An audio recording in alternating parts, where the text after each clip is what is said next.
You know when you're watching the news during a government shutdown and you just kind of wonder, what is actually going on here? It's always this huge mess of political finger-pointing and confusing jargon. But what if I told you that all that confusion actually points to something much deeper, like a fundamental flaw in the system itself?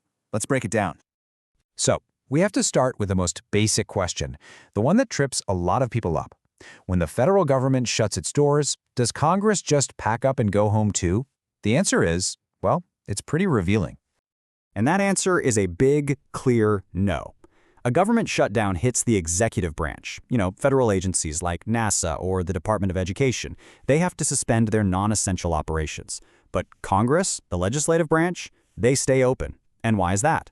Well, because they're the ones who have to negotiate and pass the funding bills to end the shutdown in the first place. They're actually required to stay and fix the very problem they couldn't prevent.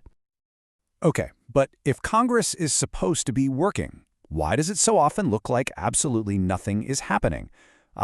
This is where procedure gets all tangled up in politics. So let's try to separate the rhetoric from the reality here.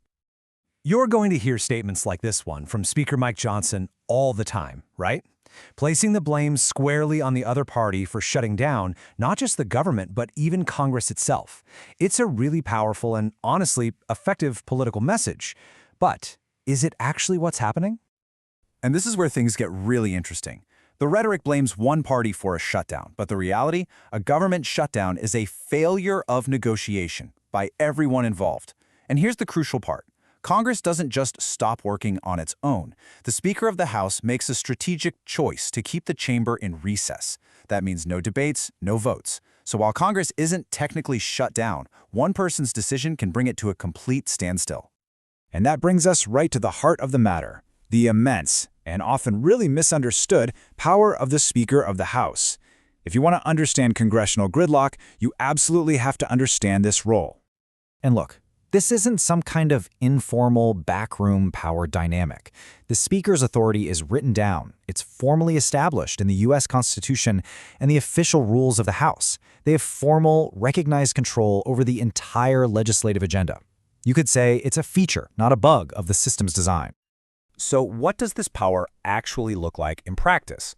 Well, it basically breaks down into three huge things. First, the Speaker sets the schedule. They decide when the House even shows up for work. Second, they control the floor, which means they single-handedly decide which bills even get talked about, let alone voted on.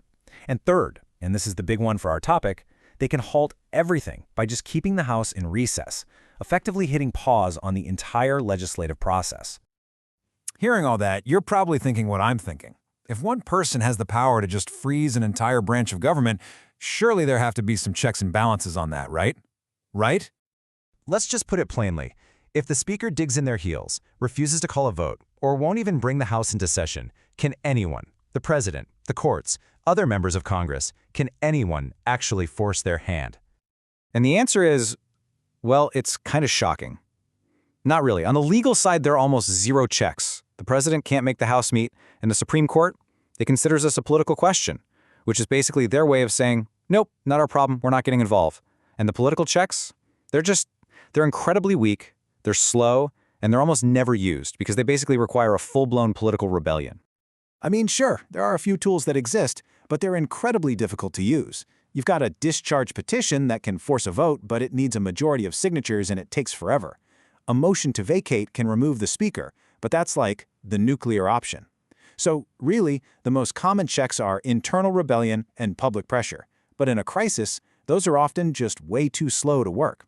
The bottom line is, in the short term, the Speaker's power is pretty much unchecked. Okay, so let's take a big step back for a second, because this whole shutdown issue, it's really just a symptom. It's pointing to something much more profound.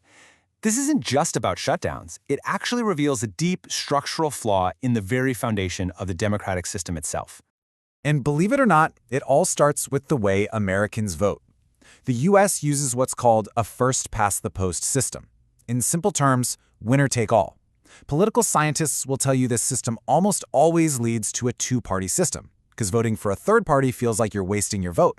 And that creates these two massive opposing teams locked in this constant battle for power.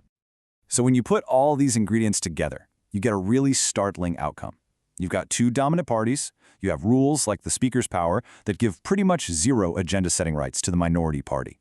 Then you add in things like gerrymandering and Senate rules where small states have the same power as massive ones. The result of all that? A party can win control of Congress without actually winning a majority of the national vote. And when you put all of that together, you get what some scholars have bluntly called a temporary elected dictatorship. Now, that's a provocative phrase, I know, but it's meant to describe a system where the winning party, even one that represents a minority of voters, gets almost total, unchecked power to act, or, maybe more importantly, to refuse to act. So let's be crystal clear about the takeaway here. The rules of the American political system, as they work right now, allow for a single party, which, again, might have been elected by a minority of the total population, to legally and procedurally paralyze the entire government. All it takes is one person, the Speaker, deciding not to hold a vote. And this brings us to our final, really critical question, one that goes way beyond any single shutdown or political personality. If the rules of the system itself allow a minority to stop the government from functioning against the will of the majority, well, maybe the problem isn't just the politicians. Maybe the problem is the rules themselves.